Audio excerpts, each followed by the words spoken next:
The conversation around Expedition 33 has been ongoing, firstly because it's been hailed as the Game of the Year contender, or in many people's minds, like mine, it's the front runner for Game of the Year. But as time has gone on, basically any time a big game or a highly praised game has been released, the fires of the Game of the Year 2025 are once again stoked. Essentially, the question is, can anything topple Expedition 33? Well, now we have confirmation that Expedition 33 will be getting a free DLC, a free thank you update, in addition to their own view that the game is the start of a franchise. So I wanted to discuss a handful of things with you guys today about this and sort of debate and go back and forth about these various things, especially because I've got about 30 hours into Ghost of Yotei. I've only got 2 stripes on my belt, so I've got a lot more to go. And many people have been asking me, do you think Yotei has a shot? It's getting high praise, high technical praise. The review outlets, landed pretty strong with it, but it doesn't quite have the score, right? Well, beyond the Game of the Year discussion, I don't think Yotei can win, even if it ends up being like my favorite game this year. I don't think it can overtake Expedition 33. I also would like to talk about how this game has been weaponized in the discourse about video games, okay? It's undoubtedly going to be weaponized again because I think the award shows, you're going to see it get nominations, you're going to see it win, you're going to see it sort of rake in long lists of nominations and probably long lists of awards, and then people are going to weaponize it one more time, and I just really want to talk about why that's the worst thing to do with a good game. I'd also like to talk about how they're going to be continuing a trend with sequels that we're seeing with games like Sorrows from Housemarque and Yotei from Sucker Punch. It's more of a non-traditional approach that allows a dev to sort of capitalize on the great things that they've built without being firmly or directly linked to their predecessor. We're also going to briefly look at what the update will include and how many copies of the game have sold. All right, now, if you guys are looking for that section where I talk through all those things, there will be a timestamp below. If there's no timestamps, bark at me in the comments. I'm trying to be better about that. I like to sort of open up the discussion for about an hour or so with the audience. So skip ahead to the 1 hour mark if there are no timestamps. It's usually when I start doing this. Or you can drag the bar and look for when I pull the trailer up and once I take the member goal down. That's an indication that I'm getting ready to do the talk, all right? I'm going to kind of help you out if I'm ever too slow on those timestamps, all right? So if you do want to support the channel directly, we've seen a really, really big hit, as well as many other YouTubers have taken a really big hit this year, and it's obviously been very, very worrisome. And one of the reasons we've been able to just sort of stay the course is we have a group of people that support the channel directly. I need that to go up because we are seeing everything else go down because YouTube has made some pretty tectonic changes that are supposed to be fixed in the 4th quarter of this year. So if you like my content, if you like this channel, a really easy way to keep things going is $6 a month, Member Plus. That's it. That's all you got to do. Click join and pick that. You'll get into my Discord and all my extra content. If you can't afford it, I know times are tough. Hit like, hit subscribe, watch as much as you can, be here as much as you can, and you might get a gifted membership. All right, so those things help out. It's free to hit like, so do that now if you're in the live audience. Even when you're watching this later, that helps as well. And Joker Quinn, Han shot first, and so did you. The first gifted member of the day coming in and getting us to 165. And then Mike on the mic's going to renew over there on purple and get us to 166. We are really, really behind on the goal because I had to take a day off because we were out of power. That's also not fun. So help us out, get those renewals, get those gifteds going, and help us get back on track to unlock Friday night and get us to our first 100 likes. Now, we've had the Game of the Year debate a lot about Expedition 33, but what I want to talk about this morning to kind of kick things off, let's kind of kick the debate fires because we just came from kind of a spicy morning coffee. That's a reason to be a member. You missed morning coffee. I think I'm going to end up doing a reaction video or stream to SkillUp's Yotei review because I was disagreeing with the first couple of minutes of his review, and I was being fair and respectful because I like Ralph. I like his content. I've agreed with almost all of his videos historically, and this time I'm not. But in that discussion, something came out that is relevant to Expedition 33. So I don't want to get bogged down in that debate. Save your debate fires for Yotei for that day when we do that. That'll be forthcoming. But right now, there's a lot of this notion about Expedition 33 that it didn't add anything new. So it doesn't deserve credit, or it doesn't deserve praise, or it's overrated. I've seen a lot of people seemingly both mystified and irritated that Expedition 33 is receiving the praise that it's receiving. And from my perspective, I think it's very, very deserving, because I think we're at a point where people are overstating the need to innovate. A 5-bomb comes in from Wired Rope over here on purple, and he's trying to stoke those fires to get us on pace and on track. And thank you so much for doing that, Wired Rope. I just think there's so much emphasis put on here. I'll shake us off a sub only over there. I think there's just way too much emphasis and way too much stress put on innovation. It's like, well, we've done this before, so then it doesn't count. And I'm like, well, wait a minute. Doesn't execution matter at some level more than innovation?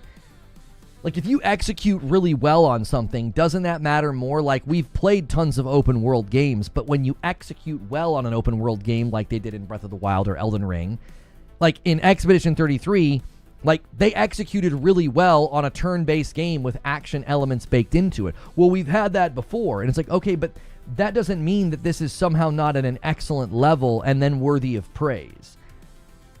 And let me say something before I hang on. Lone Wolf with 3 years. He says, 3 effing years. Time's flown by as always. I love this community, and thank you for all the content. Thanks, Creature, for his hand in the content as well. Much love, brother. Thank you for 3 years of support. Let me bump the line there. Let me explain something. What happens? Why you hit that number? What do you mean? What Wired Rope hit what number? What are you talking about? I think the reason that people have been upset that Expedition 33 is getting so much praise is because it's getting praised by people who this is their first time experiencing something. Good morning, y'all. Just use my Prime over there, too. Thank you, Mike. I thanked you for that, and I did add it to the total, so I appreciate you, brother. This is how I want to say this. One of the reasons that people experienced Expedition 33 and felt like it was this brand new novel thing, and like long-standing turn-based RPG fans really bristled at that, here's what you need to realize. The reason that they think that is because they did such a good job. They got people to come in for the first time and experience something as if it were new. That is an enormous feather in the cap of the developers. Their presentation, their trailer, their execution convinced people outside of the genre to come in and have a really good time. And long-standing fans bristle, and they're like, we had games where you could do this before. This is so overrated. This is so ridiculous. And it's like, I think you're missing the forest for the trees. The reason that that's happening is because they executed so well. People are annoyed with the Expedition 33 praise. Oh, for sure, Gale. Yes. Chicago Bulls 1984 says, hit that like. Guys, give us the first 100 likes today. Turnout's looking weird. Like, YouTube's been acting really funky. Live streams some days just have zero discoverability. So you can help us with that. Hit that like button. We had this happen last week with the Wolverine stream. It's like I'm not even live. It's like a member stream. I don't get why it happens. The like button can certainly wake the stream up, so make sure and smash the heck out of it. Eugene says, I'm annoyed with it. I think the thing that you have to realize, though, is that the praise in and of itself... My petition for Lone to stop saying, let me tell you something. Yeah, and just say, listen to me, instead, sure. There goes our safe for work rating. I genuinely think that that's the biggest feather you can have in your cap, that you did something in your game that, yes, we've done before, played before, seen before. You did it in such a way that people are playing this and thinking that it's like this brand new, novel, super innovative thing. That in and of itself is a huge feather in their cap. It's a huge praise for the game that it had that impact. I'm still surprised its sales are only 5 million given the crazy social media hype and people talking about it for months now. Well, I actually think that's in something that we know is true. We know that YouTube and Twitter do not represent the gaming market at large. So I would actually say that the 5 million is really high because of word of mouth. I think word of mouth did permeate out into the common gaming community, but the people that hang out on Twitter and YouTube are not, we don't represent the majority. We've said this for a very long time. Sterling Archer using their Prime over there on purple. Thank you so much. 22 months. Boom. It's 8-3 You guys are going to let Madam and I off the hook this week, it looks like. We got a ways to go to get to 500 to unlock Friday Night with Madam. How many copies of Astrobot were sold? And it had crazy social media hype, and people were talking about it for months. Yeah, I mean, what, like 1 million copies, right? When I went to PAX West, the convention was flooded with Expedition 33 outfits of the red shirt, the baguette, and the back. It was so crazy how many people did that. It was really awesome to see. Well, and that's something that I tried to tell people about the Game of the Year discussion. The Game of the Year discussion, I kept saying, you have to understand, this game had an impact. It had a moment, like the memes, the cosplay, the soundtrack. That's just something that happens. You know, the game basically went viral. I'm not saying 5 million is low or bad. It's just dissonant from everything else surrounding it. I don't think it is, given the company behind it. I think it's a massive achievement that they wouldn't have achieved if it wasn't for the virality and the praise and the word of mouth. And a single gifted comes in from Rissick and gets us one away from the next milestone at 175. I owed one of the platforms a single gifted. We need 13 more likes, guys. Make sure you're smashing the like button. Getting 5 million must felt insane to them. Yeah, for their size, I would say that it's just such a huge achievement, because Astrobot sold approximately 2.5 million units as of March. That's actually incredible for a single platform game. That's really, really good. That is, that's something. And Rygen's gonna steal it for purple. Boom, 175. He gifts a single gifted over here to Diablo Dark Matter. Thank you so much for doing that. If you guys are finding this stream in the various places that it's showing up, thank you so much for doing that. I don't know what's the deal here. Did I set something up wrong here? Did I check a box that I shouldn't have checked or something? No, everything looks normal to me. All right. 5 million is huge for a studio of that size. They'll be expected to hit that number for anything they release going forward, a gift and a curse. Well, I think there's definitely some notoriety coming their way. I mean, I would say there's definitely some. There's going to be a lot of people looking for their next game. That's something that they confirmed. And the cool thing is that they confirm, which I think this is another fun discussion to have, is it's not going to be another Expedition. It's going to be another Clair Obscur game. So Clair Obscur is the franchise, which I think is the right play. I don't think you'd want to play another Expedition game. No spoilers, but if you've played that game, the story comes to an end. I don't think that would make much sense to do another one, in that world, in that storyline. But in the Clair Obscur franchise, you could certainly tell other stories within the same, they could use the same art style and the same method, or maybe completely change the art style, because if there'd be reason for the art style to look vastly different. So thank you everybody for being here. We're about 10 minutes into the stream. Keep smacking that like button. It seems like things are fixing themselves, like the platform was being a little funky, but it seems like it's looking better now. Good to see you in the chat feed. The true ending, the story is over. Yeah, there is no chance for more. I think that's the right call. And I think we're seeing this new wave of sequels. I'm going to put sequels in quotations. Like Saros is a quote-unquote sequel to Returnal. It's not, but it is. Yote is a sequel to Tsushima. It's not, but it is. By the way, I found a journal entry that referenced the events of Tsushima. So I'm a little surprised that when the director did the Q&A, he said it wouldn't reference the events, because I literally found a journal entry that did. So when you're doing the stuff for Kitsune, make sure and read everything that you find. That's all I'm going to say. No more. We can't talk about that other. We're only 10 minutes in. I'm just going to give you that little sidebar. We got to talk Expedition 33. I'm not an Expedition 33 expert, but something tells me the villain being named the Painter has something to do with the art style comment. You're not bad in your guess there. Spinoff? Spinoff's not the right word, because a spinoff typically to me is like you're grabbing like a character and doing a spinoff with that character. You're still sort of attached to the main hub. of the game world. I don't think they're necessarily doing that in Soros. We know this. I don't think they'll do that with Expedition 33. I think it'll be a franchise, and it won't be like Expedition 33. Yeah, Tiny Tina was a spinoff. That's a good example, Frayed Voyager. Hilly says, I think the soundtrack was unbelievably good, and part of the reason it went into the stratosphere.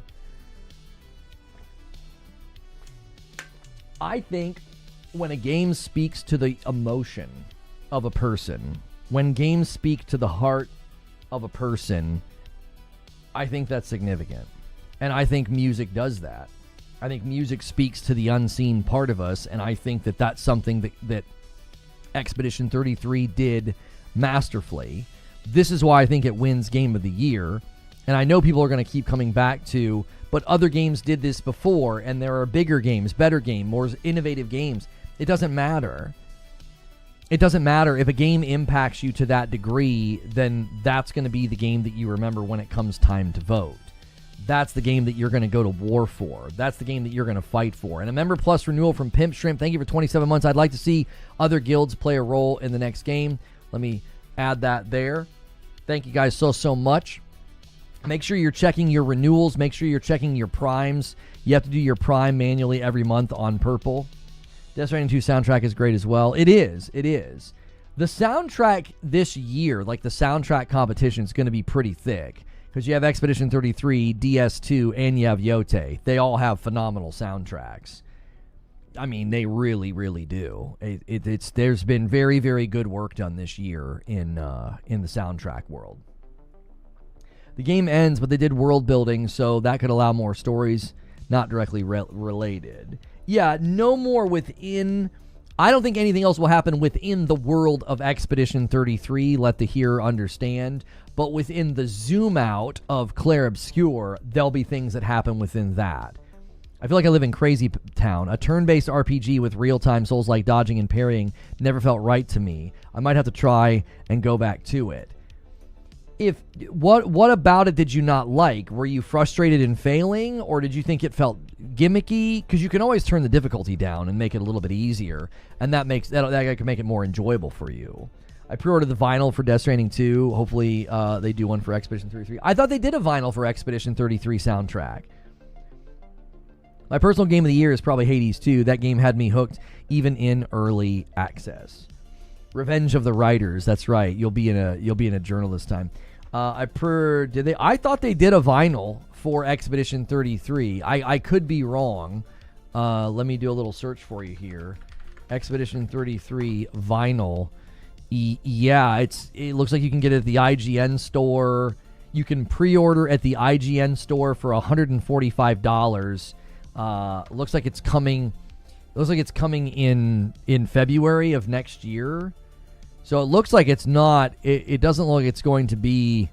Holy mackerel! That's why it's so expensive. It's 6. It's 6 of them. Jiminy Christmas. There you go. So it looks like it's not out yet. So it looks like they announced this, and it'll be coming. Next year? The box set can be pre-ordered directly from other like outlets as well, like Laced Records. They all are saying February of 2026. There you go. If you are really into vinyl, you now have a good reason to get that. Dodging and parrying in action RPGs is nothing new, but the entire package is what really grabbed everyone. The music, the mocap, the voice acting, and of course the story, says Broken Lobo. You can figure about $30 a vinyl. Yeah. And a single gifted comes in from Mike on the mic and bumps the line to 177. If you guys want that Friday night spooky game with Little Nightmares 3 with Madam and I, we're going to have to put the member number in overdrive. We did miss a day this week, and that always hurts our momentum building one day to the next. Missing Tuesday really hurt us. Clair Obscur is their Final Fantasy. Different stories set in different worlds, says Sven. In the members-only Discord, he said that. My buddy loves vinyl. He's kind of homo. I don't understand that sentence whatsoever. Liking vinyl makes you what is his, if he's gay, that doesn't have anything to do with liking vinyl. I found the pairing more difficult than Elden Ring. I couldn't time anything. It was so awkward. Any thoughts on the new PlayStation video describing future tech for new console? I have not had a chance to watch it. I haven't had a chance to watch it. I love vinyl too. A bunch of straight dudes in the audience are like, what the frick, man? You know what I mean? Broken Love was like, I'm gay as hell then. Apparently liking vinyl is gay now? Like, what the, huh? I had no idea. My favorite thing that was pointed out in the world of Expedition 33 was not that it was fantastical or surreal, but that it was a world that wasn't resolved. Like, it's in the middle of an explosion. And a 5-bomb comes in from Jack Garland. There we go, 182. Let's get a little member train going, boys. It's now 11-9. YouTube in the lead. Let's get it. We need it. More than ever, boys. Maybe he meant latex. I don't know. They're just trying to drive the prices down. Who's trying to drive the prices down? What are you talking about? Like, I still liked the game, but it's not among my favorites in the genre. It's a great time, but I've moved on from it pretty quickly. Wait, so are you saying that you moved on from Expedition 33 pretty quickly? I don't think that anybody... Well, I think there's a lot of people that are continuing to play the game and continue to go back to the game for sure, but I don't think there's like this groundswell of people that are like continuing to hang out in the game and play it over and over and over and over again. Raphael McCoy is helping with the member train, and he adds a gifted 183 on the week. Thank you. I have a friend who was able to appreciate it from a distance, but he never played it. He speaks French and loves music, so it tugged at his heartstrings, but he feels the way that you do.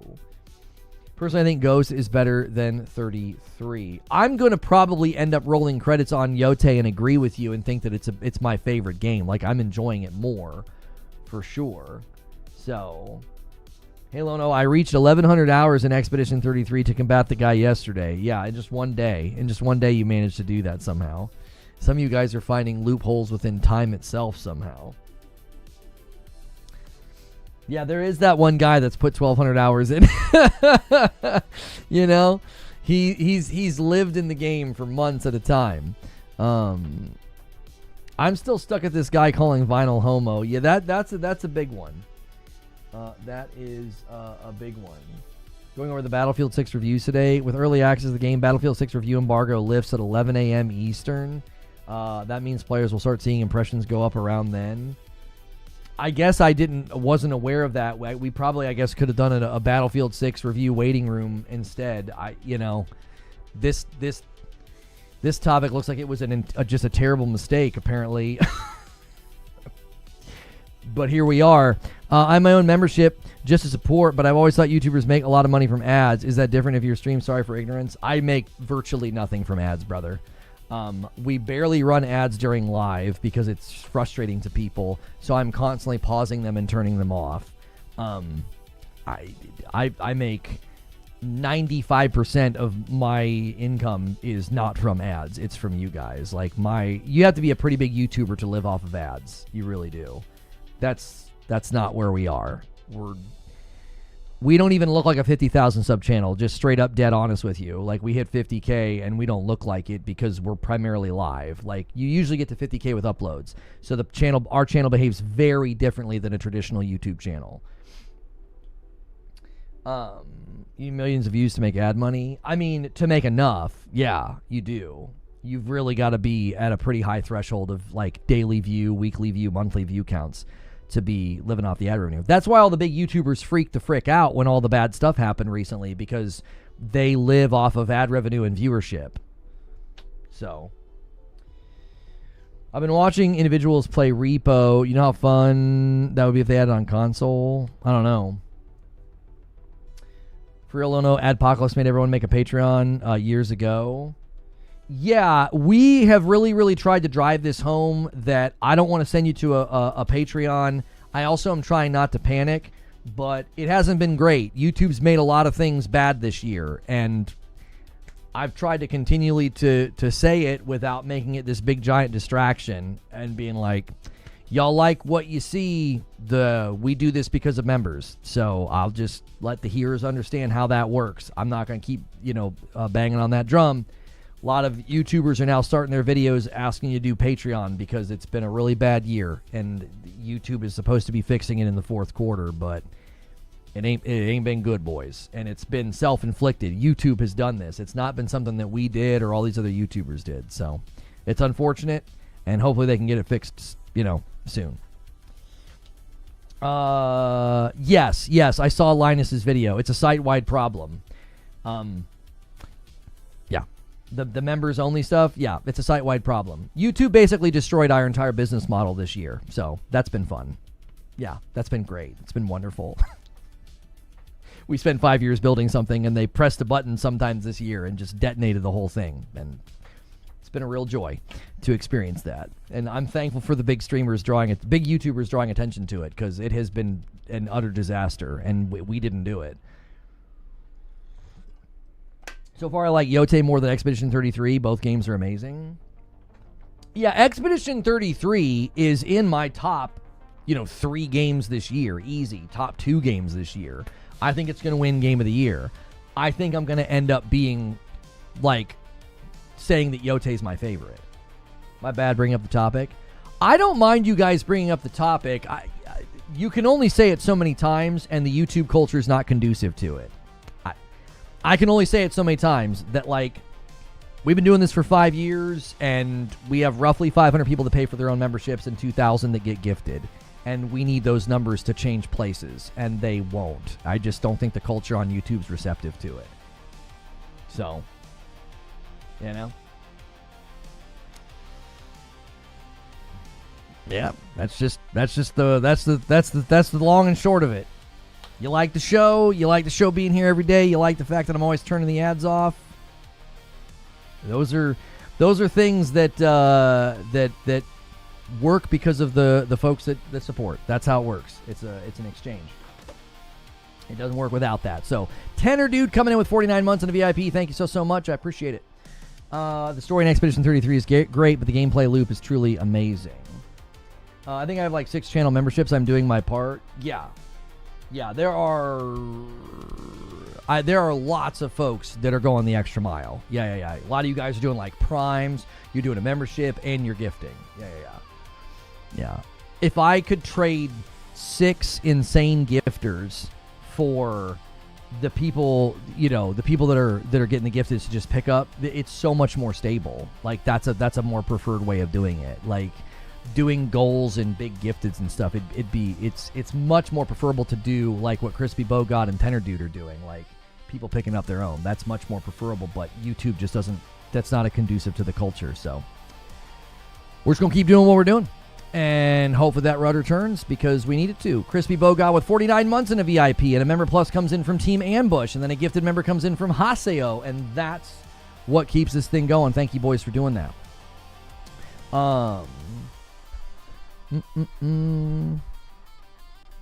The individual flair of each character kit makes Expedition 33 truly sing. The reason that I think Expedition 33 kind of bangs on all cylinders is because you're going from meaningful conversations and story beats to really enjoyable combat loops. I think it just works. It just kind of hums. It's like 2 engines on a plane. You know what I mean? And another gift that comes in from Bareth's Chosen. Thank you so much. Expedition 33 is my game of the year, says Dylan. I completed the story, didn't do a ton of endgame stuff, stuck mostly with exploring during the main quest.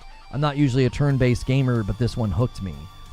I think it surprised a lot of people. Thank you, Haseo, for gifting another member. I appreciate it so much.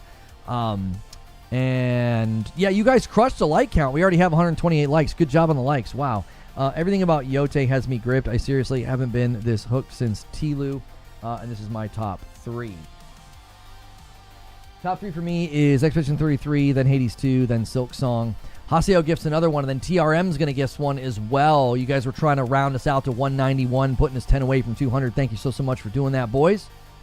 If you guys get a gifted membership, enjoy it, enjoy the extra content, enjoy the Discord, and maybe that'll convince you to pick up, your own membership in the future. Member Plus is the $6, and we appreciate you guys that have done that. Yote's Game of the Year, Sony will buy that award. That's literally not possible. So, God of War Ragnarok lost to Elden Ring. Explain that one, I guess. I mean, Returnal didn't even get a nomination in the year that Deathloop did, and then in the year that Returnal didn't get a nomination for Game of the Year, It Takes Two won. So there's zero evidence or pattern to support such an absurd conspiracy that like PlayStation can pay for an award, especially when you have the likes of Kojima getting a nomination and a media darling like Expedition 33 getting a nomination. Those are two probably guaranteed noms. There's literally no way to think that they could somehow buy the award. The jury process is not. There's just no way. Yeah, Spider-Man 2 walked away with like no award, so like make sense of that. That's literally a game made by PlayStation with Marvel's name on it, and it walked away with nothing. So, Savage Shark Bite, 49 months in a VIP, adding to the total. Thank you so much, sir. Spider-Man got skunked. I told people that Spider-Man wasn't going to win anything. I told people that. I was like, I don't think Spider-Man's going to get anything. It was the year was too competitive. You know? Or PlayStation would reveal next year. I mean, next year you're getting Saros and Wolverine and Phantom Blade Zero, so you're getting 3 really good exclusives from what we've seen. So I think next year the reveals would probably be something like intergalactic gameplay and probably Cory Barlog's game. Sony simultaneously in serious financial trouble with the PlayStation brand completely failing and buying out award shows to continue the stranglehold on the market.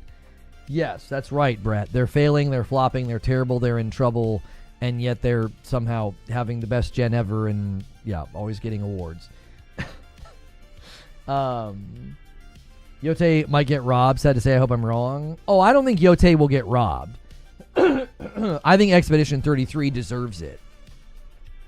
Like, I can personally enjoy Yote more than Expedition 33 and just be honest and say that it's Clair Obscur Expedition 33's year. That it's its year.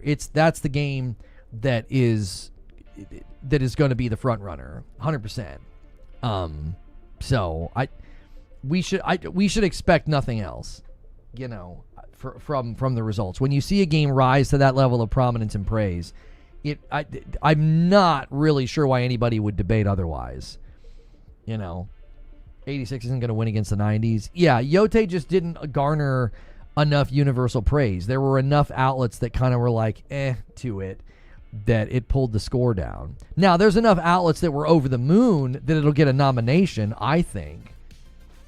Right? I think Yote will get a nomination, but I don't think it's going to be able to beat Expedition 33. I don't even think Yote could beat... I don't think it could even beat... Yote could even beat, like, Death Stranding 2... or Silksong. There's too many games right now that just have an insane amount of praise.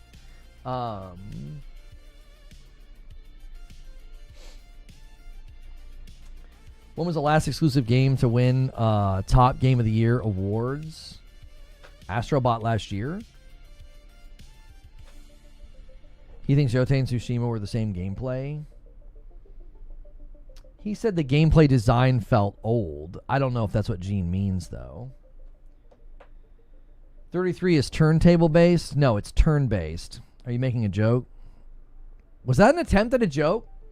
Yeah, but Astrobot won Game of the Year. I mean, if you're wanting to see an exclusive win Game of the Year, yeah. Why do you not give Hades 2 the proper respect? Yeah, Hades... Didn't I say Hades 2?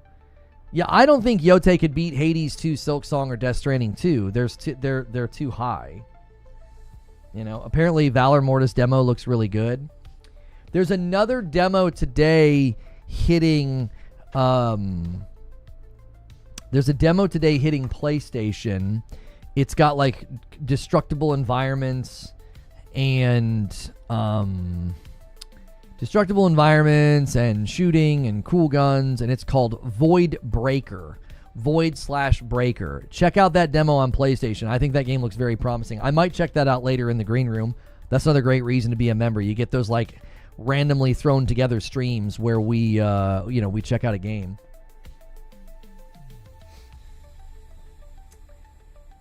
New video just dropped by Mark Cerny. I know. I don't have the ability to take a script and a plan and a pivot and a thumbnail and like just randomly start covering something like that.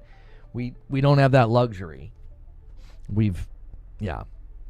Check Absalom. That's on my wish list. I got the email that said that it went live. It doesn't have a whole lot of reviews just yet, but it looks good. Yote isn't beating DK either. DK has more reviews and a higher score. I think DK is going to get more nominations for Family Game and less nominations for Game of the Year.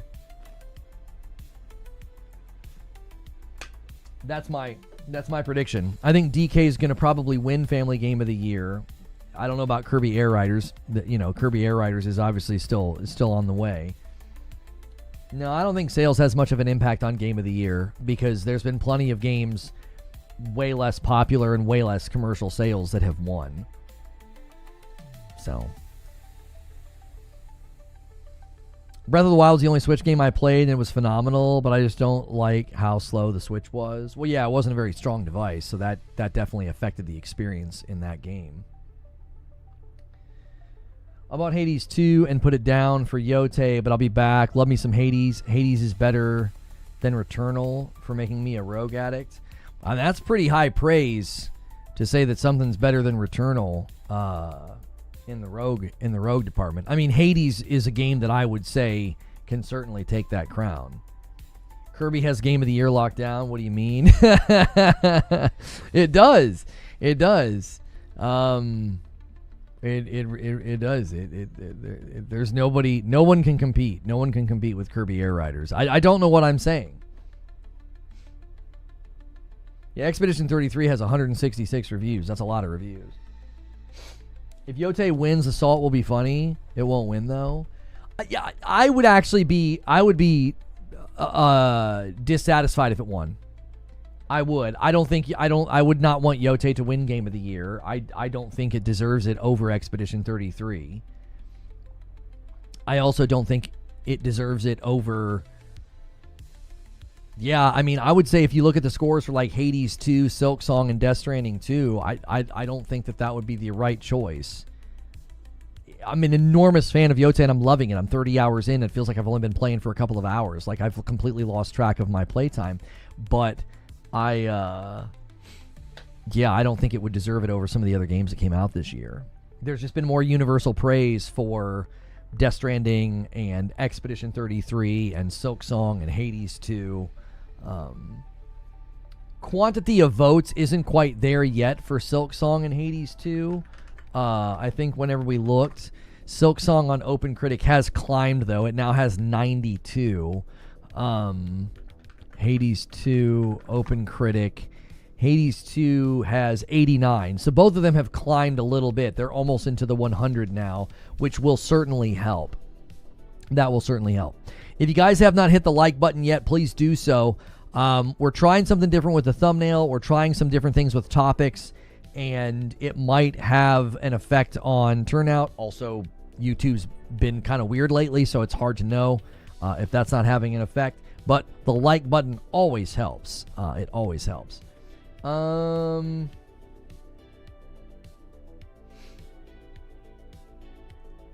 Yeah, if you've got a thumb creature, let's try it. I can do my segment, and then we can do that. This feels like a bit of a non-starter. Let me get a trailer going here. We're gonna try something a little bit different today as well. We want to be a little bit more ad hoc with our daily live streams. And if something's not working, it's not working. So we are going to hang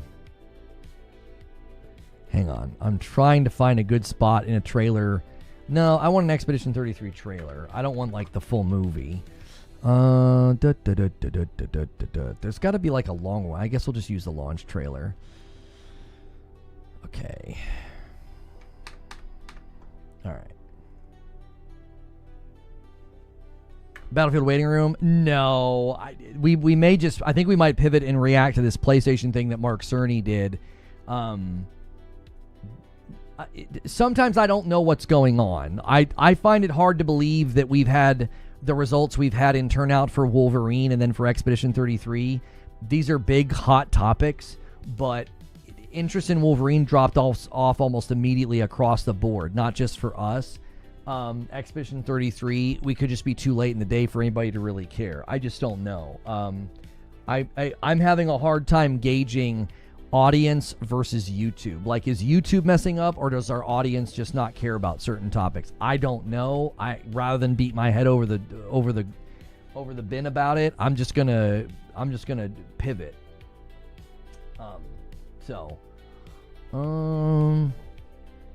Okay.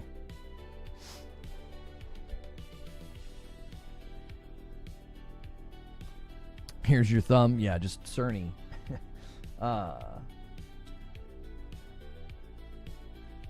If there's one thing you can say about Expedition 33, it has certainly made an impact, and now we know that they intend to do more, both with the current game, but also with the franchise. So I want to talk about why I think it's going to win Game of the Year. A lot of people still think the final results are up in the air. I do not think so. Even as much as I like Ghosts of Yotei, I don't think any of the other big games that have come out this year are really contending with Expedition 33. But I also want to talk about how this game has been weaponized. It's likely going to be weaponized again. When it wins Game of the Year, it's going to win a bunch of categories and get a bunch of nominations. And if by some strange occurrence it doesn't win, it'll also be, weaponized. There'll be a torrent of videos and rage if this game does not win Game of the Year. I also quickly want to look at how many copies the game sold, as well as its free update, and how they plan to turn this into a franchise. So the thing with Game of the Year, okay, I think we need to stop debating innovation. A lot of people have been saying, well, this has been done before. I think what people don't realize is this game captured people to a genre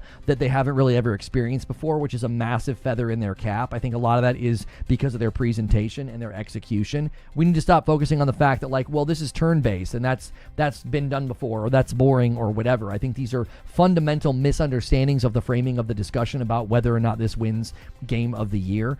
This game connected with people at a deep level. Grief is a universal and shared experience for humanity. This game has planted itself deep into the psyche of those who have played it. And I think emotion will always drive votes more than technical analysis or praise. It's going to drive the vote more than debates about innovation or mechanics or graphics, okay? So the thing that I think I said this morning that I really want to restate again right now in this video is that, listen, if this has been done before, if you've experienced these types of mechanics before, and you're frustrated seeing people act like it's brand new and novel and innovative, you're missing the forest for the trees. Brand new people to a genre, or people that have largely stayed away from a particular genre, that being a turn-based game, they flocked to this game. They played this game and it felt new. It felt fresh. It felt awesome to them. That is a huge, huge thing in this game's corner. So I think this wins Game of the Year for those reasons, because it really was transformative to people's experiences. They felt like they had never experienced anything like this before. Even if you have experienced something like this before, the fact that others had not and felt like this was an amazing game, an amazing experience, as well as story, is one of the reasons I think this thing will be out in front in the Game of the Year contest. Now, the other thing I want to say is, please stop weaponizing good games, okay? We've seen this before. Praise this game for being a great game, for being an original story, for being a triumph of a small team. Stop using this game to bludgeon the AAA gaming space or AAA game publishers that you don't like, especially when plenty of the big games that dropped this year were from AAA publishing, from AAA studios. Okay, without AAA publishing dollars, you don't get games like Death Stranding 2, Mafia: The Old Country, Yotei, Doom, AC Shadows, Borderlands 4, Metal Gear Remake, Elden Ring, Night Rain. Those games don't exist without high amounts of investment and publishing dollars and very long-standing successful franchises or very large and successful developers. Those games can exist just as well and alongside of Expedition 33. Baldur's Gate 3 got similar treatment, and as a studio, they hated it. They hated being thrust into the middle of a console war. They hated being thrust into the middle of a conversation about what makes a good game, and these studios suck, and these studios are bad. Being thrust into debates and fights is not how good games should be treated. So if Expedition 33 wins Game of the Year or wins a bunch of categories or doesn't win categories that you think it deserves to win, then, take up for the game, defend the game, praise the game on its own merits. Don't turn it into a weapon to bludgeon other games and studios with. I also think they're charting new territory. We're seeing sort of the new sequel, I'll call it. We're seeing this trend emerge in what I'm sort of calling the non-traditional sequel. Saros to Returnal, GOTY to Tsushima, right? And now in an interview, they have indicated that Clair Obscur will be a franchise. Now notice they didn't say anything about Expedition 33 being a franchise, but Clair Obscur will be a franchise. I honestly don't think we want more in the world with Expeditions. Now, we'll talk a little bit more about how there's some updates coming, a free update and new content, but I'm talking about sequel, right? I don't think we would want to do more Expeditions because they clearly could do that. They could do a prequel where you go back and you play with other Expeditions, but we know what happened to those Expeditions if we played the game, so that wouldn't be a very fun experience, and I think they did an excellent job with the story. It resolves itself quite well, regardless of the ending that you pick, and I think they did a very, very good job. There's no reason to go back or prolong or treat it in that way. I think that would be a bit of a misuse of a really, really great game. But they can create new stories within the Clair Obscur franchise. I think that is a great idea. Housemarque is taking what made Returnal great, and they're building another game within that excellent framework. Sandfall could do the same thing. I think they've only really scratched the surface on what you can do with turn-based action games. Like, I think they could go even further with innovation and that active feel that the game had. Now, there are people who will never like turn-based, and there are people who will never like having parries and dodges baked in to their turn-based system. I would not worry about pleasing these folks. I would build an amazing combat system and continue to evolve it and continue to iterate on it, because this was, I think, an excellent use of a lot of those innovations and a lot of those ideas. I also think the presentation here is one of the reasons this game was so memorable. The very, very first trailer I saw, I told people, I said, that has Game of the Year material written all over it, and it really had to do with the presentation. That is a huge element of what makes a game memorable. It's almost like the story and the characters and the voice acting being memorable is going hand in hand, and it's in lockstep with the fact that the game's presentation is also very memorable, from its art style to the camera angles to the enemies that you're fighting, to the way that the UI pops up, to the flourishes and the animations of the characters. All of those things are kind of singing together in harmony with one another, which is why we can confirm now that they have confirmed and have reported the game has sold 5 million copies. Now, you might think, man, with the amount of praise that it had on social media and the virality of the game, I expected this to have quite a bit more of sales. I actually think 5 million copies for a studio this size is phenomenal. And also, they want to say thank you. It's been so successful and it's gone so well. They're going to be giving you a free update in the future. It's going to have a new environment to explore with new enemy encounters and a surprises to discover. There'll be new boss battles for late game players to challenge themselves with. There'll be new costumes for every member of the expedition. They're going to do UI game localizations in various areas. They're saying you can expect a bit of Wii and a bit of Woo as well, which likely points to the fact that Esquier will be focused in the edition. Maybe they'll have stuff with him in particular. And they said this, quote, "It's not a super big DLC extension with hours of content. It's more of a thank you gift from us." So they are doing that to celebrate the number of sales they have and how well the game has done. So like I said, listen, this game certainly has made an impact. You know, the Game of the Year, I think, in the nominations will probably just be the beginning of the impact this game will have. We saw that happen with Elden Ring, right? You've seen a lot of games in the wake of that, sort of trying to copy the formula or take inspiration from the formula. Baldur's Gate 3 might do the same. I think Expedition 33 will have a long tail impact even beyond award debates and award shows. By the looks of it, they also plan to continue having an impact with more content and more from the franchise. But those are just my thoughts, and I'd love to hear yours.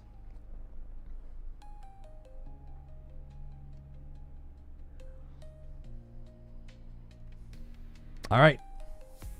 That's the segment. Lune dating simulator mode. I don't know if they're going to do that. And Joker Quinn added to the total while I was doing that recording. Thank you so much for doing that, Joker Quinn. I appreciate it.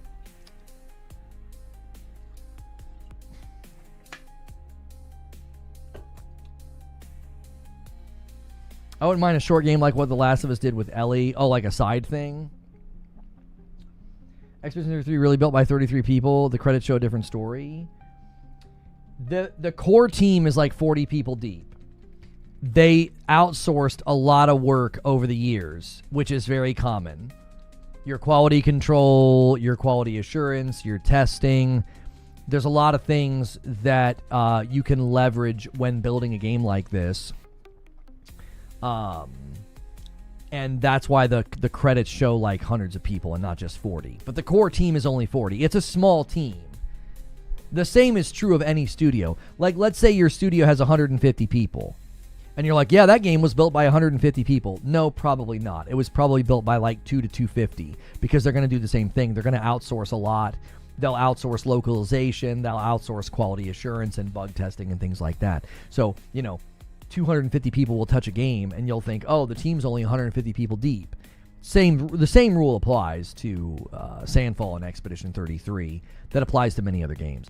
If you guys have not hit the like button yet, do me a quick favor and smash it like crazy right now. Try to get us to 200 likes.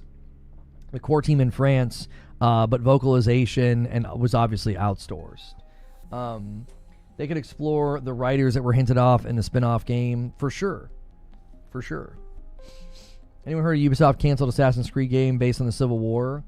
Yeah, it sounded like it was going to be freaking awesome, but the negative reaction to Yasuke and like the social climate made them cancel it. Same applies to Sucker Punch. Yeah, like Sucker Punch is not a huge studio, and their budget's pretty small, but way more than just their employees touched the game, for sure. Don't forget they were in Game Pass. They received money from Microsoft. That's true. They also got a check from Microsoft to be on Game Pass. I would imagine they did not. I would imagine that, Microsoft got a bit of a deal there because prior to the game coming out, they might not have known just how popular this game was going to be. So Microsoft probably got a bit of a bargain. It probably got a bit of a bargain on this game. So that's always going to be an advantage that they have. Like when you pick like a smaller target like that, like the smaller target's not going to ask for a ton of money because they're a small studio. So I think both parties involved benefited from that. The AC game that got canceled would have been mentioned. Oh yeah, it would have been something. It would have been something. Playing an Assassin's Creed game as an escaped slave, fighting the Triple K outfit. That would have been something. Yeah. I'm kind of surprised they were like, maybe this isn't a good idea. Maybe socially this is going to be too divisive. It's amazing that it took them, amazing it took them a while to get to the conclusion. Like, they didn't immediately know, like, this might not go over very well. You know what I'm saying? Like, oh boy, you guys are bold. While social climate when finding this is controversial, I don't think that's what would be controversial, Eugene. I don't think that's what would be controversial. I think what would be controversial is people would claim that the game is vilifying the white man. Like, they wouldn't fixate on that. They would fixate on, I think falsely and rather wrongly, they would be like, it's a game where you're basically glorifying killing, white people. And I'm like, that's not what the game would be about. But that's certainly what people would have claimed. I don't blame Ubisoft Yeah, I don't blame them either. They should have dropped another trailer with hip-hop in it and seen how it went. You never know.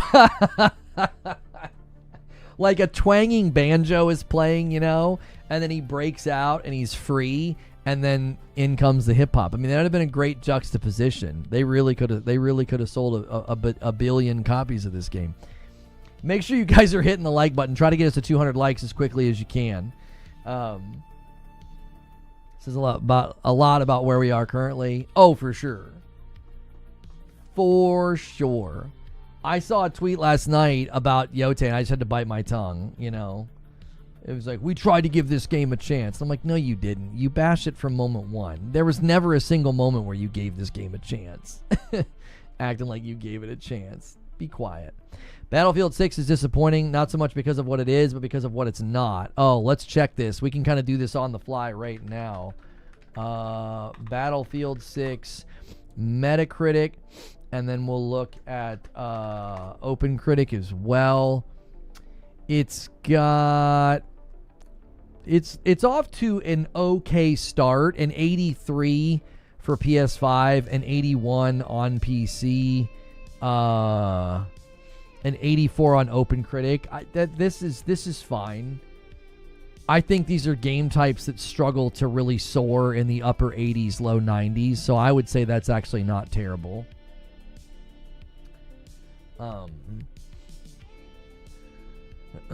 Who would they kill? Apparently the game was going to have you going after the white hooded boys. Apparently. Which, I mean, I'd have had fun with that, but apparently they thought that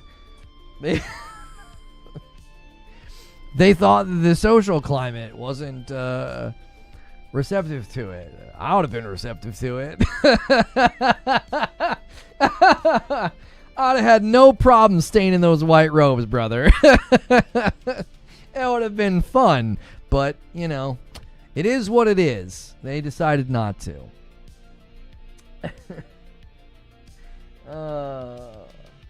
They didn't like the campaign in Battlefield 6? Is that what people are taking issue with? Really?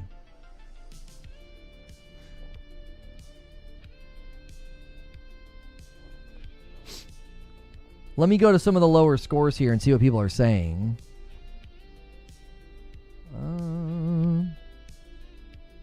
A refined but adventurous restart for the Battlefield series, which returns to the thrilling spectacle of the classic entries, even if it doesn't do very much that's new. See, this is the problem with... it wouldn't surprise me at all if this review... hang on. I can't even read their entire review. It wouldn't surprise me at all if this is another, like, 3.5 out of 5 stars review. Like the... You know what I mean? This is obviously better than Battlefield 2042, which had like a 68. Battlefield 6 has an enjoyable but brief single-player campaign that ends just as it's getting really good. The campaign feels like an extended tutorial for the diverse systems of multiplayer, which provides a potpourri of vehicles and tactical options to do battle with, but doesn't exactly break the mold. Here's the thing, though. Here's the thing. I actually think this is really the best praise you could give the campaign for a Battlefield game. The campaign is so good, but as soon as it starts to get good, it comes to an end. I really don't think you want... I don't think you want a campaign like this to overstay its welcome. It'd be much better to have it getting this praise than the alternative that it's too long. You know what I mean? The entertainment value outside the game would have been off the charts.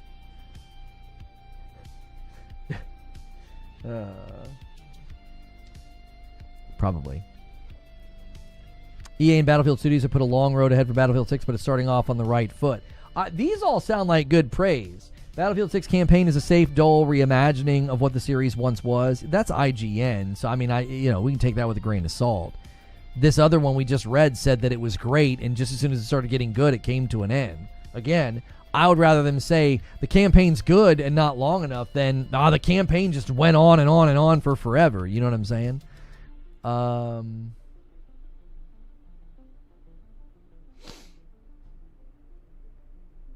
Pick either will be better. Yeah, I don't think Battlefield 6 is going to be the draw for us on the review roundup. I think the PS6 is going to be stronger with our audience.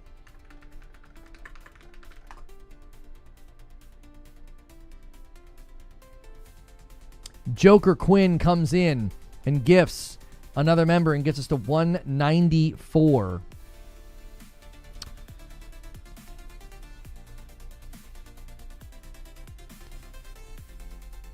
They're disappearing. What are we doing? Oh. I thought Creature was like, well, screw you then. Wait, why are we suddenly getting a bump in views? Where are you people coming from? We've had a terrible start to the day. And an hour in, everybody's coming in. What are y'all coming in for? Where are y'all coming from? Is this because I was talking about AC? You guys all hanging out in the Discord somewhere? What the frick is this? Where are y'all coming from? Haseo gifts a member. We're now exactly a 5-bomb away from 200.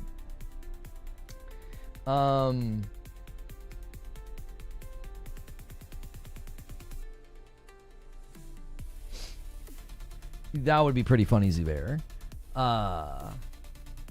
Did you see that the Donkey Kong movie is reportedly in development at Universal? Cat Uncle says, don't question it. Lono, go away. I'm not telling people to go away. It didn't seem like we picked a very good topic this morning. The audience did not respond very strongly to it. I don't know. Started talking Battlefield 6 and they came running. I mean, maybe it was Battlefield 6. I don't know which is more interesting to you guys. The Battlefield 6 review roundup doesn't look like we're going to have much to say other than, like, it's fine. I feel like the PlayStation stuff's more interesting. Mark Cerny just dropped a video that we can react to. Let me see if I can catch it here. Let me see if I can find it. How long is it? Wired Rope does it. No, wait. Siege Master does it too. Boom. Boom. It's a two-way tie. I'm going to give it to each of you because I wasn't watching. I have no idea who did it first. So I'm going to gift a member to each platform. We are now exactly 20 members away from the next milestone, and boy, do we need a 20 bomb. We are super behind this week, boys. So it's time to put it into overdrive. We're going to be, it's a 10-minute video about the PlayStation 6. It's a 10-minute video that we're going to react to.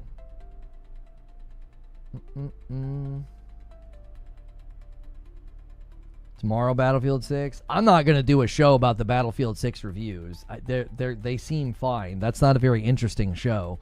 I'll play it. Like, I'll play the campaign for an hour and show it off. And that's usually about what we do with games like that.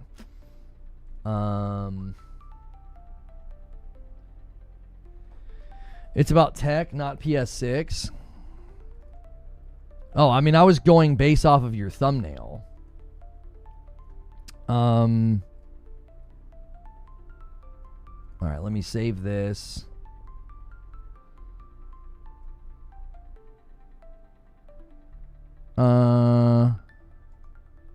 Okay. Let me schedule a stream here. Oh, wait, no. I need to do it in this weird way. It's not going to be members only. It'll say it's going to be members only, but it's not. I think the problem is with this redirect. This redirect is I think I can only schedule it for 15 minutes from now. I guess that works. We could schedule for 11:30. If it's about Amethyst, it's about the PS6. That's what I'm saying. All channel members. I'll switch this from members only. Ignore the fact that it says members only. I'll switch that. This redirect is like really, really good. Let me schedule it. Okay, now I need to go on the back end and change the video. Yeah, ignore that. It's not going to be a members only video. Okay. Reacting to...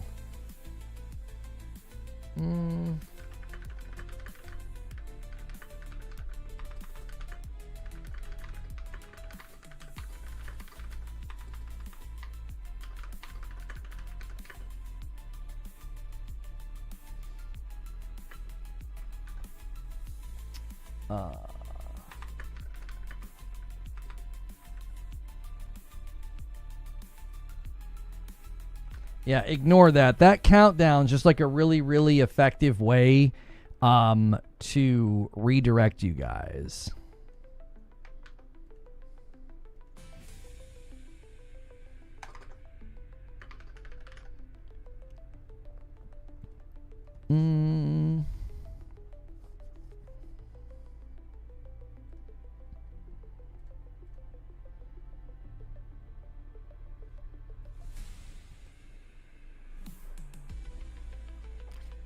Give me 1 second here. Guys, can we get 7 more likes on the video? I appreciate your loyalty to the channel. Today's topic, I guess, was a bit of a misfire. The gaming news has been so slow. We've been doing a bit of an experiment. Like, when it's slow, we have the luxury of being able to experiment.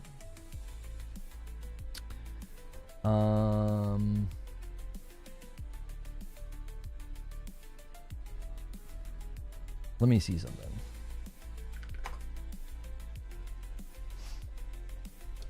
Battlefield reviews are like, it doesn't improve on the formula. Guys are still shooting guns and running, and snipers are still sniping. I wish it was something new. Yeah, I'm hurt and salty, says Otavio.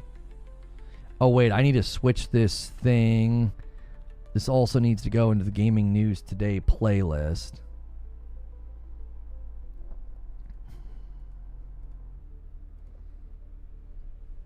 And Terminal Stupidity comes in with the 5 bomb and gets us to 210. Thank you so much for doing that. You see the AMD Sony video? We are literally going to switch gears and we're going to watch and react to that in the next 10 minutes. That's literally what we're doing. We're switching gears. The Expedition 33 topic, this probably should have just been an upload. We're in a weird spot right now. Like, the news slows down and I'm like, I don't know what we're supposed to do. So I just grab something and throw it at the wall. And sometimes the audience is thrilled, like when we did the Ghost of Tsushima versus Ghost of Yotei stream. That was a huge turnout, and people really liked it. And then today I'm like, let's talk about one of the biggest games this year and how they're not done. And the audience just completely turned their nose up to the topic. So,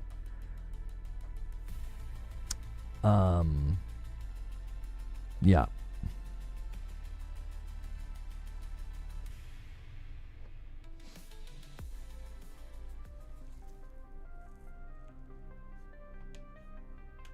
Oh, anyone who says Battlefield 6 is like Battlefield 5 gets called a liar. Oh, why would you even do that? Okay. There we go. It's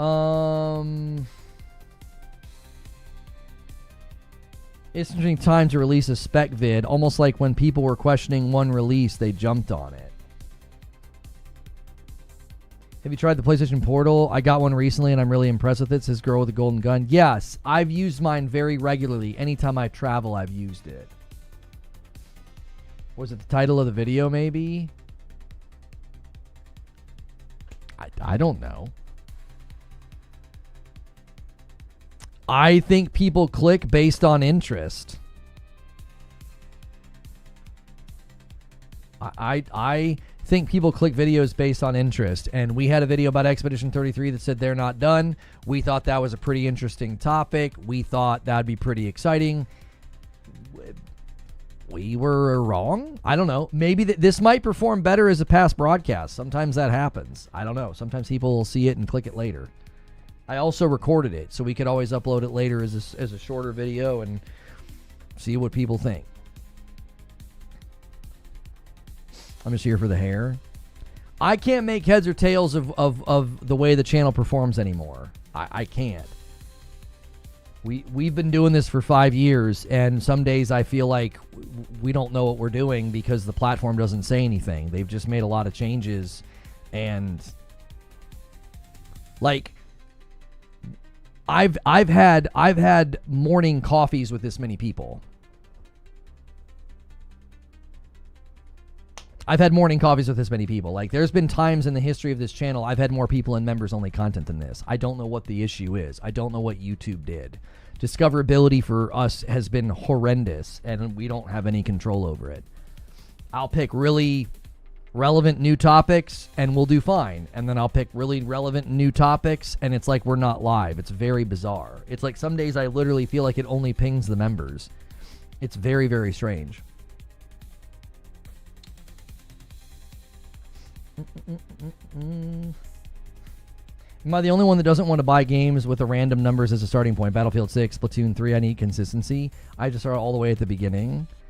I mean, I could see people being a little bit stigmatized about, like, not wanting to jump into a game in its sequel or its third game or something. I get that. Yeah, I actually kind of get that. This is not a review for the PvP part, which I guess if anyone's buying it for that alone, same guy. Call of Duty Black Ops 6 campaign review. He said is a 9. Yeah, that's the same guy, Paul. That's the same author that said all the PlayStation stories are the same. So he gave Black Ops 6 campaign review a 9.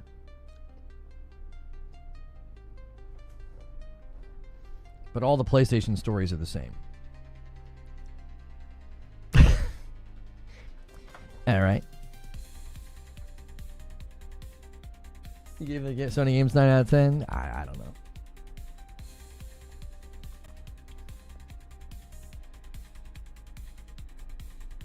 We've discussed this. You are a grown man. You can start where you want. Ain't nobody got time to play all the previous games. This is true. This is true.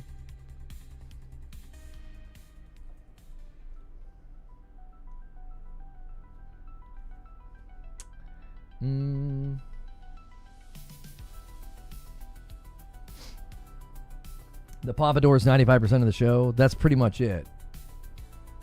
If I ever get a bad haircut or change my hairstyle, we're in deep trouble.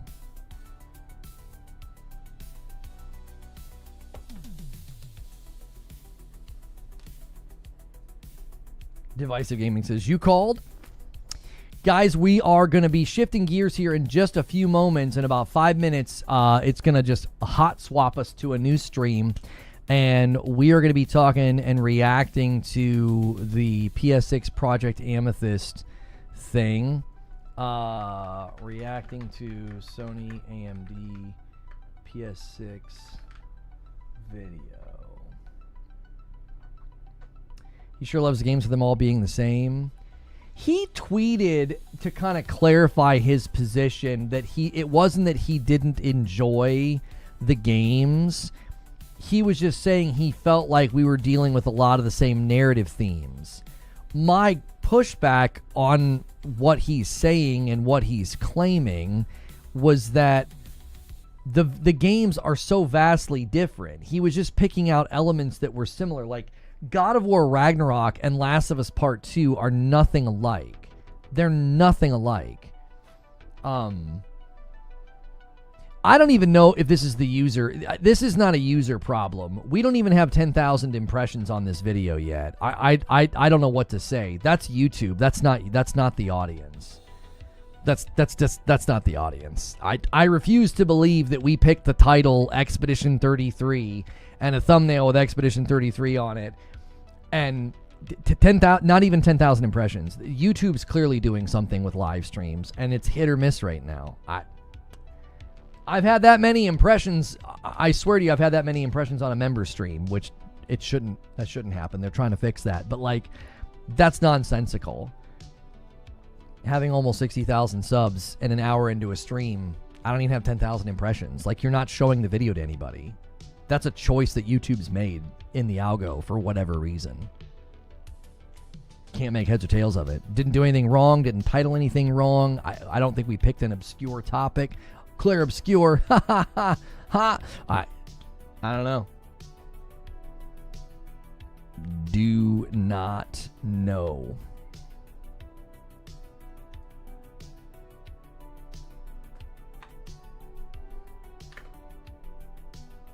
Notification doesn't always work.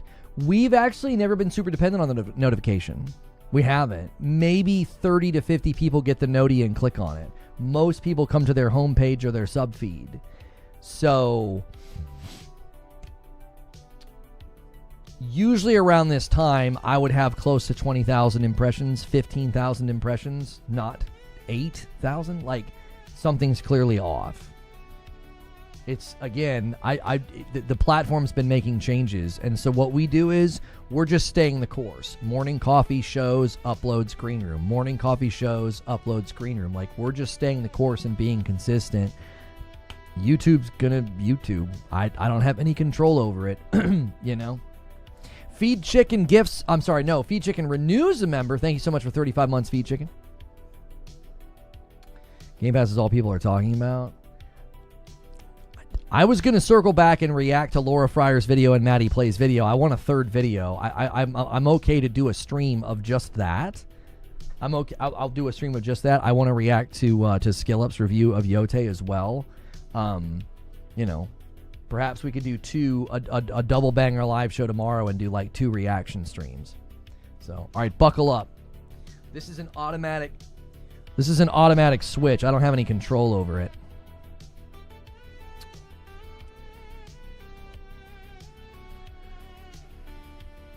The feeds are being dominated by Game Pass and Battlefield 6.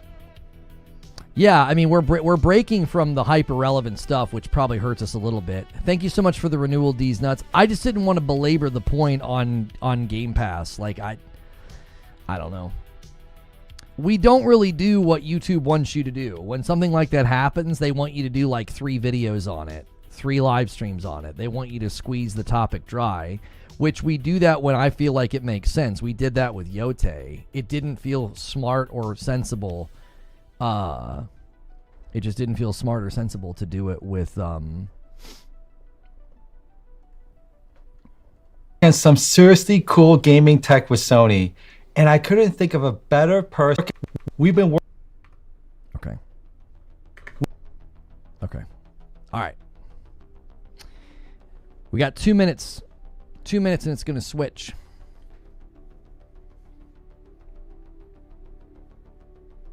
No, like every YouTuber does that, and like I've just never enjoyed doing that unless it's something I'm hyper interested in, right? Like we did it with Yote and it made sense.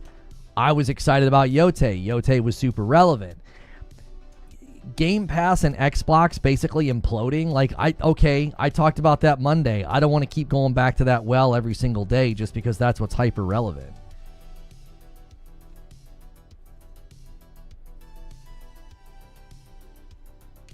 I miss when Xbox channels were about Xbox and not ponies. You never saw Ryan McCaffrey bad-mouthing PS fans. Here we go, start your engines. Yeah, minute and 20 seconds. It's just going to automatically switch us over. Excuse me.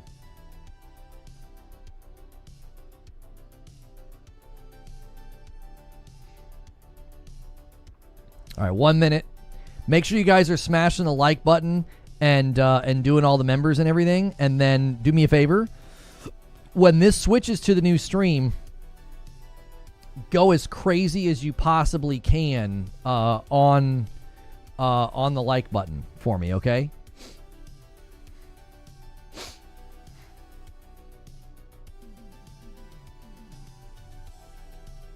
This is a new YouTube feature.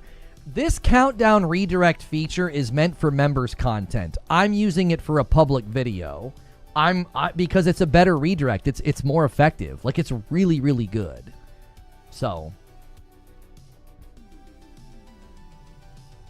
when we get down to 5 seconds, I'll probably just start vamping just because I have no idea when it's going to start. Yeah, let's do that. Okay, so whether or not this video starts right now or in a little bit, what we're going to be doing is we're going to be reacting to a video with Sony and AMD. So if you are interested in Project Amethyst, if you are interested in the PlayStation AMD partnership, if you're